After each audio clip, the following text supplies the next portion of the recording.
Hello, it's Charles with Uber Eats. Today is Sunday, the 9th of June, 2025, and I am blessed. I got the wake-up call this morning, and I got to see another day. I'm very thankful for that.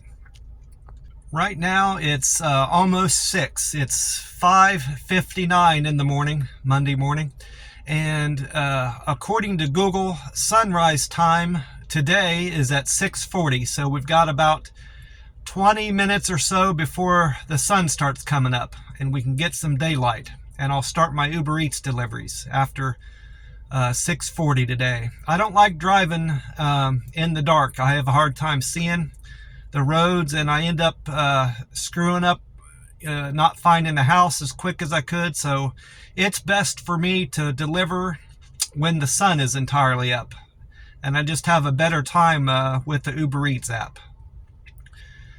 Also on Google, it's saying it's 81 degrees right now, so it's already a bit warm down here in the valley.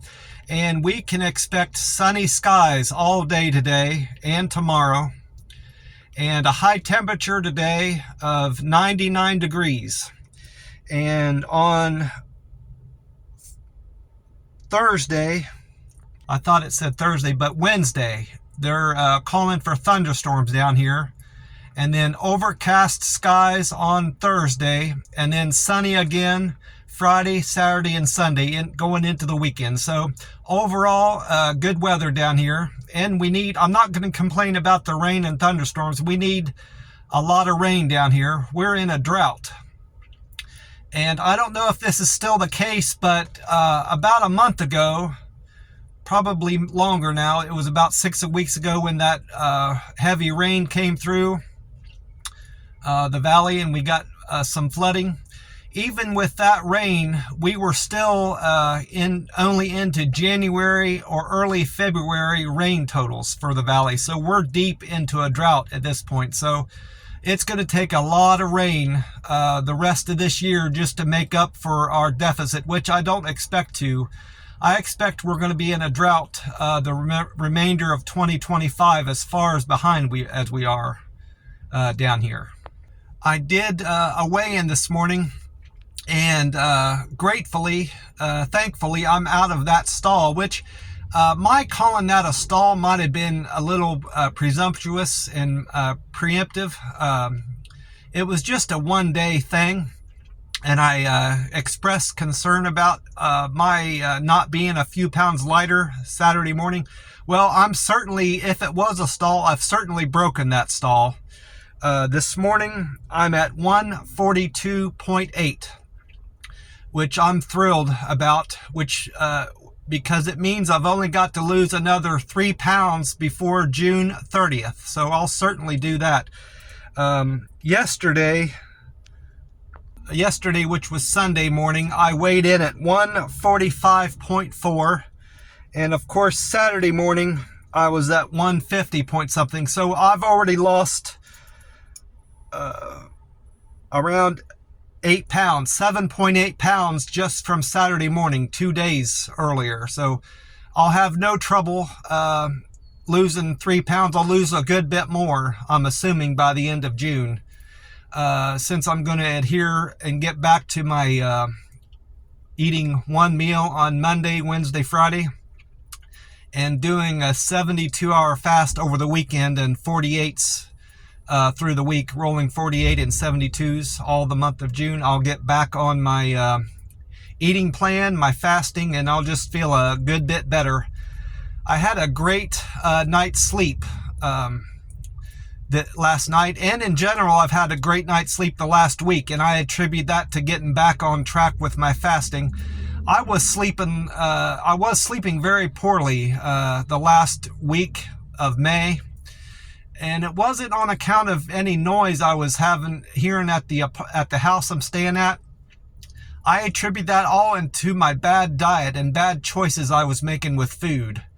Fasting has just brought a wondrous thing to improved my health and my sleep and my energy levels, and just my overall well-being with my mood, and less depression in my life, and better health. I no longer because I've accepted fasting into my life and adhered to fasting for the last 5 years, that's helped me lose over 160 pounds. It's gotten me off of high blood pressure medicine, high cholesterol pills I was taking, thyroid. I had hypothyroid medicine I was taking, and I was pre-diabetic, and I've reversed all of that. And it's just been a wonder, and I feel so much younger. I feel like I'm in my 20s again most days. Some days I don't feel that way, but 90% of the time I feel like I'm 28 or 29 again. It's been wonderful for my health. Fasting isn't for everybody, and it won't necessarily help everybody lose weight. It's still a diet plan, and you still have to have willpower, but I tried so many other things. Atkins, low carb, carnivore. I did a little bit of veganism, fruitarianism. I tried all that stuff, exercise, and nothing worked for me, mostly because I couldn't stick with it. But for whatever reason, fasting just appeals to me. I have kind of a all or nothing mindset, and maybe that's why fasting worked for me more than other things ever did. So fasting is just a wonderful thing, and if anybody out there has struggled with weight loss and has tried several different things and hasn't tried fasting, I just recommend it. Give it a try for 6 or 8 weeks and see if it appeals to you and works for you. You don't have to do OMAD like I started out. Just try a 16-8 thing where you're just eating 8 hours out of the day, 3 regular meals, and see if that works for you. And if it does, great. If it doesn't, try dialing it in more, eating in a smaller window, maybe a 6-hour window or a 4-hour window, if you're not seeing results with 16-8 fasting. I jumped right into OMAD, which they don't recommend. I had just started finding out about OMAD, 1 meal a day, and I thought I could do that, so I jumped right into it. And before I knew it, I had lost 10 pounds. I hadn't even hardly weighed myself yet, from one weigh into, checking my weight. I checked my weight before I started it, of course, and I hadn't, been doing these daily weigh-ins like I do now. Well, I put my pants on one morning, and they felt loose on me. I'm like, that's, strange. And I went and weighed myself, and I had already lost 10 pounds just in a blink of an eye, it felt like. So that was a point when I knew OMAD could work for me, and I never looked back. And over the course of about 18 months, I lost over 140 pounds. And then I lost another 10 pounds or so the following year, because I wasn't so worried about it. I still stuck with OMAD, but I was trying to figure out what the best amount of food to eat with my OMAD to maintain my weight, and I continued to lose weight. So again, fasting is just a wonderful thing. I love sharing it with anybody that will listen to me. I've found over the course of time, other things have helped me maintain my weight and lose weight when I have little fluctuations. Sleep is something else that's very important. To get enough sleep at night, at least 6 or 7 hours of sleep. Staying hydrated with water and electrolytes is also important.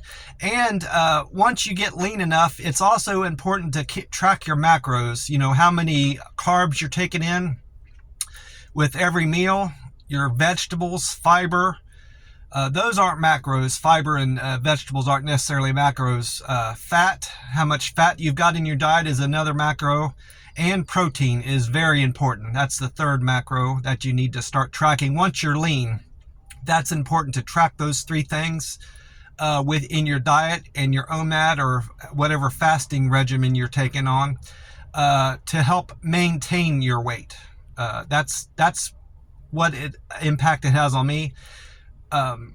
Anyway, speaking of fasting, I am about 73 or 74 hours into this fast, this 72-hour fast I did over the weekend. It's the first one I've completed in June, of course. I fell off track the last part of May, the last 10 days of May, because I had started working at that steakhouse that I decided wasn't for me.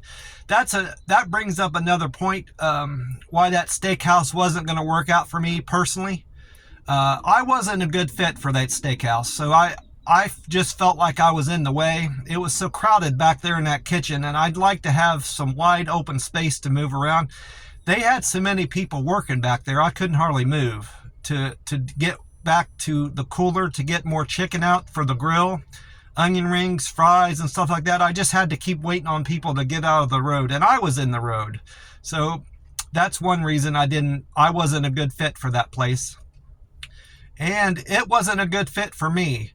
I found out, I didn't know this initially, but they have a bar attached to that restaurant, and I have enough willpower to avoid going to a bar to go and drink when I have had a stressful day, but working at a place long term, I don't trust myself to stay out of a bar and drink eventually. If I've had a stressful day at if I had been working there and had a stressful day at the restaurant, I can't say that I wouldn't necessarily stop at the bar after I was done working. So that's one reason I don't want to work there.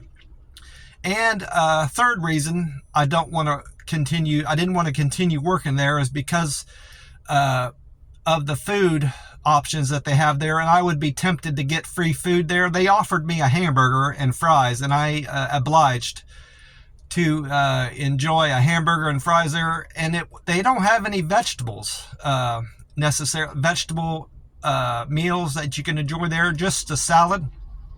And my diet was going to be going into the ground. I'd start having a poor diet if I continued to work there, because that's why I didn't go to the buffet that Monday, because I had already ate the hamburger and I was satisfied. I was full from that.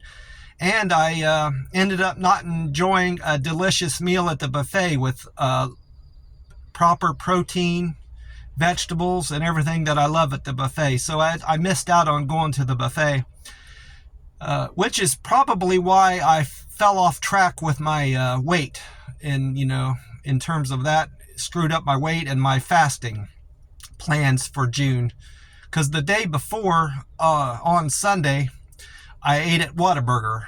I don't know why I did that. I just had an urge to try something different. I had a number 2 at Whataburger. I had their double burger, no bacon or cheese added to it, extra onion, and a large fry, and a medium full fat Dr. Pepper. So that depleted my protein going into the end of the week, which I'll get to that, how that impacted my plasma donation on Saturday. My protein was fine on Thursday, but I had I was a bit depleted on my protein going into Saturday morning. I'm running my engine to keep my battery from going too low from having my light on. I'm hoping you can hear me. Hoping my voice comes across here well enough. I'm sitting up here at the gas station, and I felt like I needed some better hydration, so I haven't had these in a few weeks. I got their, I've had this one before, their Wild Berry Rehab Monster. It's got 25 calories per can. I knew what to expect from this. No, I'm wrong. I haven't had this yet. The only one I've had is I bought the 3 different cans. I've had this tea and lemonade. So I got the 3 different kinds. I've got peach tree and the wild berry I haven't had yet. So I'm trying those 2. I'm going to have those 2. Then I'm going to have the 3rd can Tuesday morning, the tea and lemonade. So I'm having those the next 2 mornings. Well, speaking of my fast, I feel great. I was well hydrated all day Saturday. I had bought one of those 48-ounce bottles of coconut and pineapple juice at the Dollar Tree. They're $1.25. I thought those had 30 calories in them. You know, there's 6 servings in there and 5 calories per serving. Well, I was mistaken. It's entirely 0 calorie, which it would have been fine if it had 30 calories for the whole bottle, because according to Jason Fung, who I follow on YouTube, and Sten Ekberg, they both say that you can have coffee, black coffee, because it only has 50 calories per serving if you don't sweeten it with anything, and just have a little bit of creamer in there.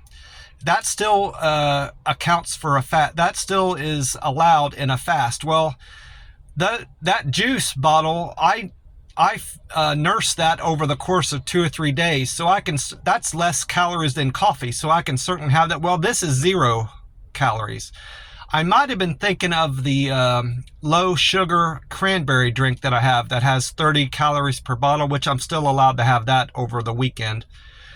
I do that mostly to make sure I'm staying properly hydrated and to help me get through these longer fasts, these 72-hour fasts over the weekend, which reminds me I need to get another bottle of that coconut and that coconut drink from the Dollar Tree. I'll get that today. I mentioned my plasma draw. It went smooth Saturday. That guy that I like doing my plasma draw was back again. He had been off for a week. I didn't know why. I assumed it was vacation, but he did a great job with my draw. No issues. He's the favorite guy, my favorite guy there that I have do my plasma draw. Him and that woman are my top 2 people that I like to do my plasma draw. Well, he mentioned he was gone. I didn't ask him where he had been, but he mentioned he had went to Vegas this last week, and that's why he was gone. I told him I'm from Vegas.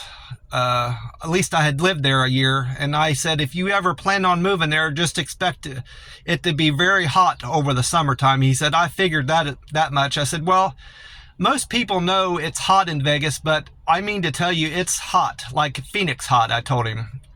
And I said, most people that live there, longer than a few months, come to find out what the heat is truly about in Vegas, especially if you're there over the summertime.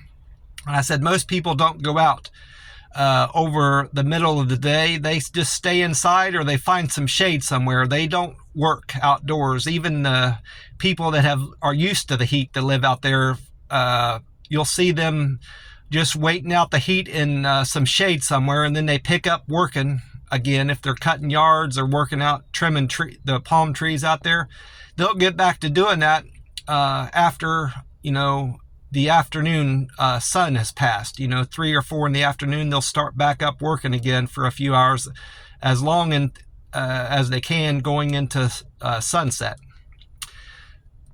I mentioned my protein being low. It was down to 6.2 Saturday, which allowed me to do my plasma draw. All my other levels were quite good. My iron was good. My blood pressure was low again, like I expected it to be. I think it was like 100 or 101 over 70. It was in that ballpark region. My rested heart rate was 52 beats a minute. My temperature was good. I didn't see what my temperature was. They check your temperature under your tongue now. They don't do a forehead scan. My weight was where I expected it to be, and everything else checked out fine. And I had an uneventful plasma draw, thankfully. I went on after my plasma draw to do some more Uber Eats deliveries. I had done a few before. No, it wasn't. I went straight to the plasma draw yesterday. I thought I did some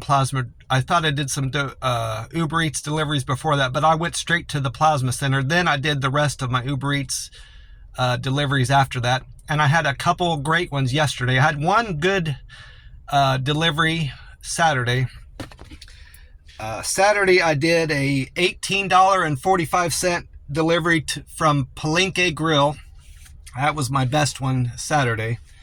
And then I had 2 good deliveries, paying deliveries yesterday, Sunday, $12.57 to Barbacoa Torito. And then I did a $12.13 from Taco Palenque. I had two great trip days overall too on the app. Saturday and Sunday were fantastic, and I've already nearly made my June goal for earnings for the whole month, and I've got my rent paid for July already. So I'm doing super with the Uber Eats app. I've set my bar lower for what I need to hit, but I'm still hitting numbers that I had expected and hoped to hit, before I reestablished my goals for the Uber Eats app. So it all evens out. I might have a poor day on a Monday or a Wednesday or a Saturday, but overall, I can't complain with the Uber Eats app earnings. You just have to be patient. For me, it amounts to choosing orders that are at least $5, and then they have to also pay around $1 a mile.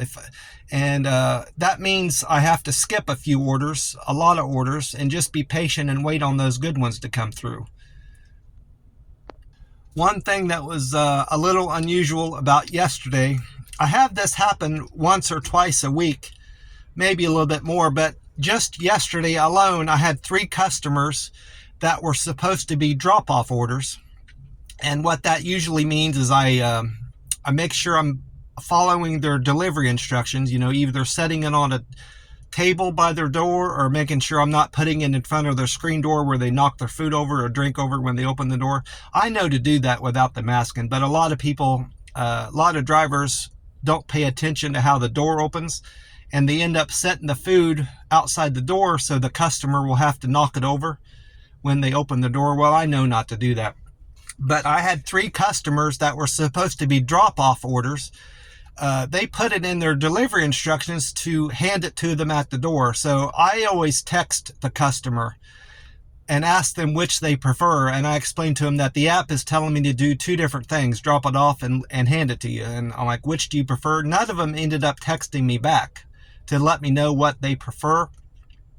So my intentions on all 3 of those were to leave it at the door and send them a picture, because the app wasn't going to prompt me to do that. So the first customer I get there yesterday, and I was set ready to take a picture of the item, and I had taken a picture, and I was just about to send it to their phone when she opened the door, and I went and I picked it up. I said, I wasn't sure which one you wanted. I said, if you wanted me to drop it off or hand it to you. And she was a Mexican lady, so she didn't understand anything I was saying, but I went and handed it to her.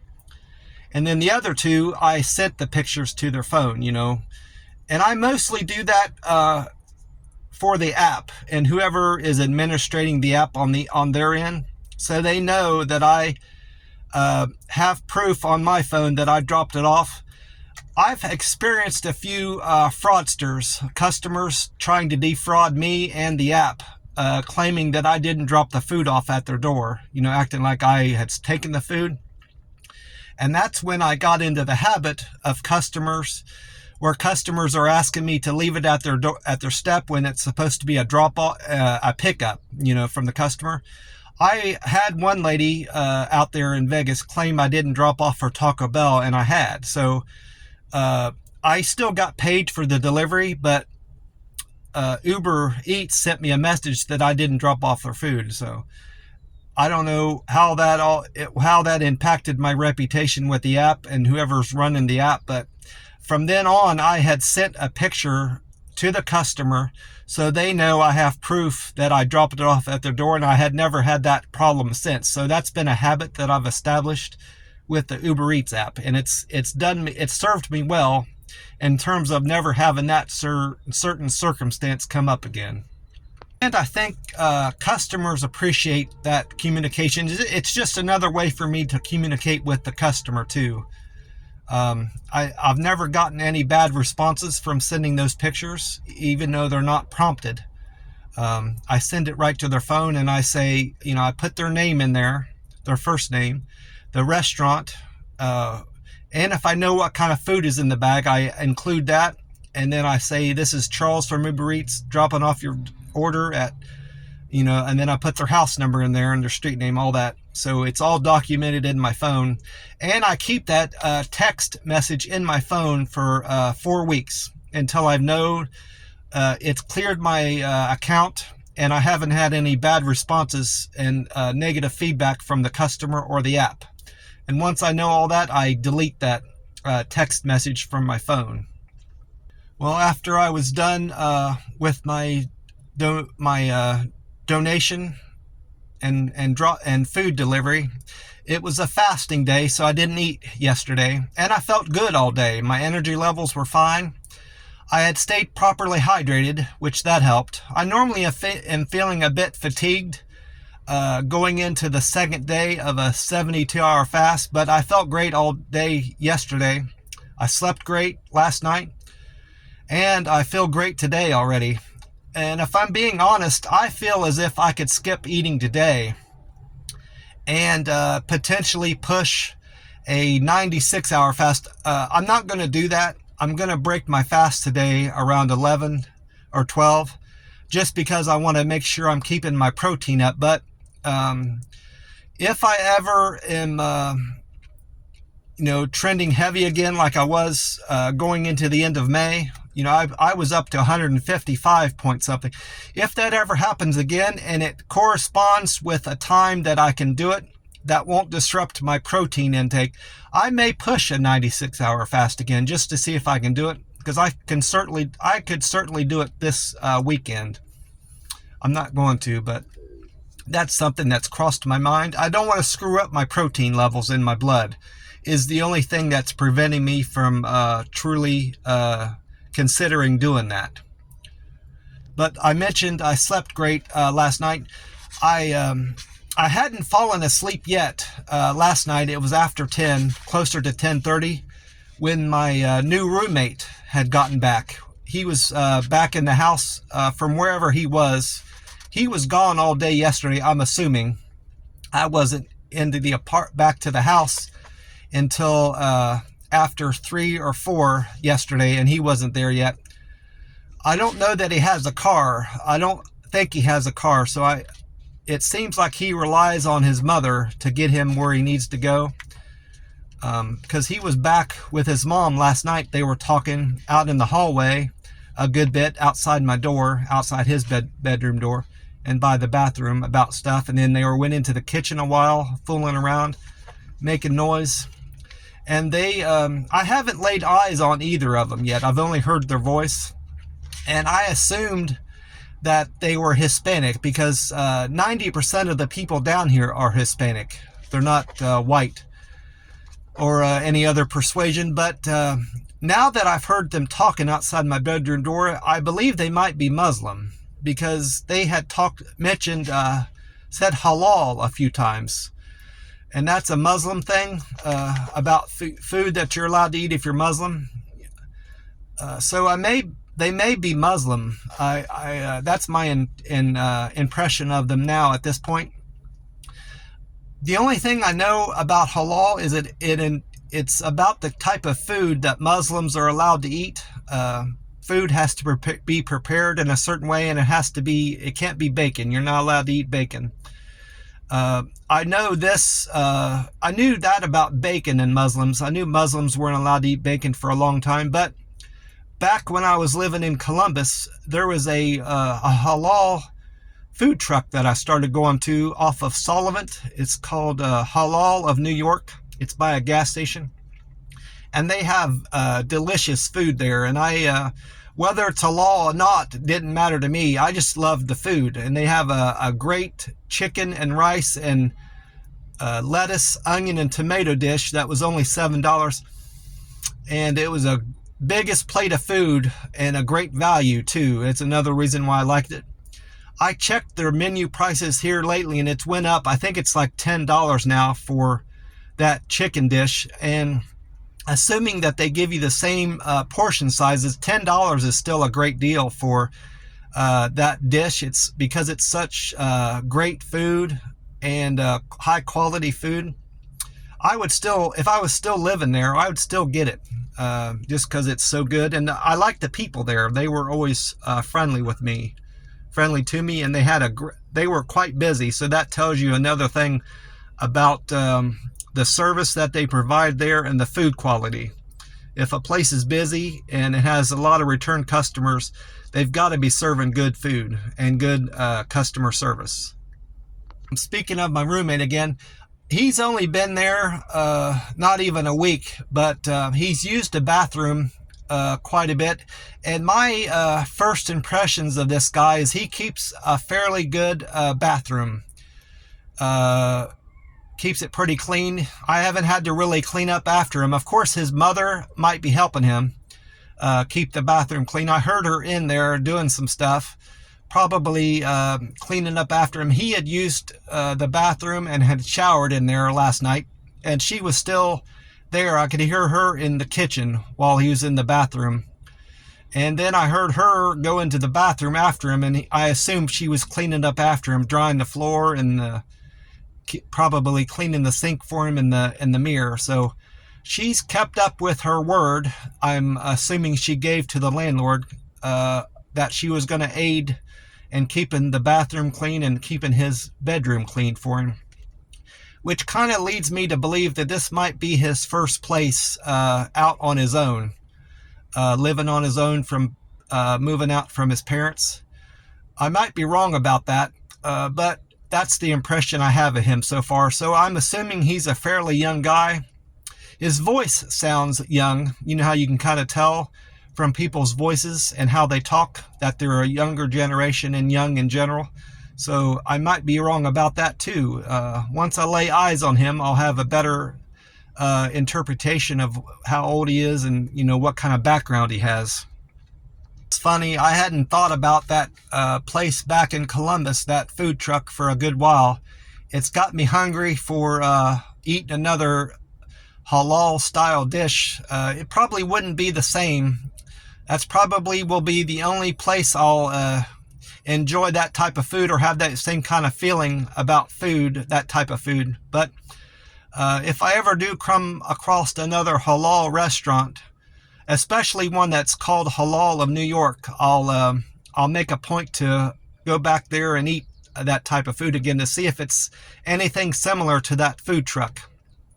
I'm probably mostly hungry for that because I'm deep into this 72-hour fast, and any food at this point would sound good. But nonetheless, I'm looking forward to breaking my fast at the Chinese buffet today and loading up on a lot of delicious food, especially some protein. I'm going to be protein focused today when I break my fast around 11, and eat a lot of that teriyaki chicken, shrimp with mixed vegetables, fried shrimp, white fish, and both types of shrimp. Actually, you have a shrimp and vegetables and fried shrimp there, and whatever protein comes on anything else in their dishes. Well, after I got done with my Uber Eats deliveries, I just went back to the house and relaxed. I had thought about writing my old landlord back in Columbus to ask her about her trip to France. She had explained to me that her plans were to go to France late in May. I wanted to write her about that, but I didn't have much to talk to her about aside from finding out about her trip, so I figured it would be best for me to just text her.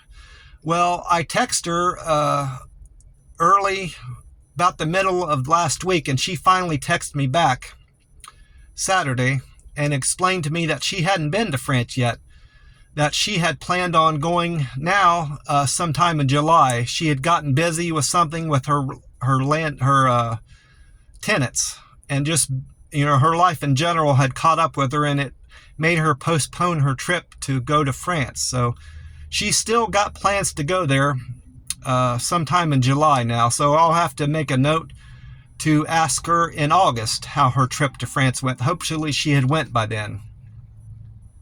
And probably by then I'll have some more to catch up with her and let her know about what's going on with me and things I have planned for the summer. One of which is going to a family reunion in August. I have plans on doing that, and which means I've got another Greyhound bus trip in my future that's the only part I'm not looking forward to in August, that bus trip. But I don't want to put all those miles on my car driving up to Ohio and back. Wearing out my tires and gas and oil changes and just general wear and tear in my car I want to avoid. So visiting family is something I'm very much looking forward to. It'll be 3 years since I've been to a family reunion down there in Ohio. And that's something I'm looking forward to. And just catching up with family and getting to see them in person is going to be something great. So the bus trip will be well worth it, in spite of being all stowed up and sore from the trip back and forth. I'll just need time to recuperate from that. It's probably best in general that I just text her and not write her anymore, because I don't have a whole lot to share with her, mostly because she's not family. But I want to stay in touch with her just to know how she's doing, and so she knows I care, because she is on my mind a good bit. She was very kind to me when I stayed with her. Even though it was just 3 months, I had a good impression of her as a kind person, caring, and just somebody that I got along with well. And it's good to stay in touch with somebody if I ever do move back to Columbus. She's a great resource and somewhere I could stay again and live. Her rent was cheap and she was fair while I was living there. Not everybody, even if you pay your rent on time and you're a hospitable, kind person, not everybody is kind back to you. And she was somebody that was always nice to me, returned my kindness with kindness in turn. So she's just a great person and has great energy and is just a lovely person. Well, as far as my plans today, I'm going to do some Uber Eats deliveries, which I need to get on with here shortly because the sun is up already. I'm going to do that till about 11 or 11:30. And then I'm going to go to the Chinese buffet and make sure I load up on a lot of protein. I'm going to try to eat less rice and potatoes and egg roll this time, and maybe even some less pizza than I normally get, and portion out more teriyaki chicken, shrimp, the regular shrimp with mixed vegetables in there, onion and carrots and peas, fried shrimp, their white fish, and maybe even some beef this time.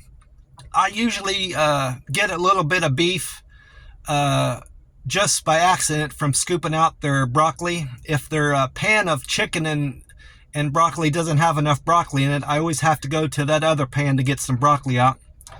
And then I'm going to eat plenty of string beans, of course, some of their cornbread, coconut chicken, a little bit of lo mein noodles. That's another carb I need to watch eating too much of today. I'm going to have some corn on the cob, probably just 1 or 2 corn on the cob. A lot of watermelon, orange, banana, and even some lemon. I'm going to have some of that.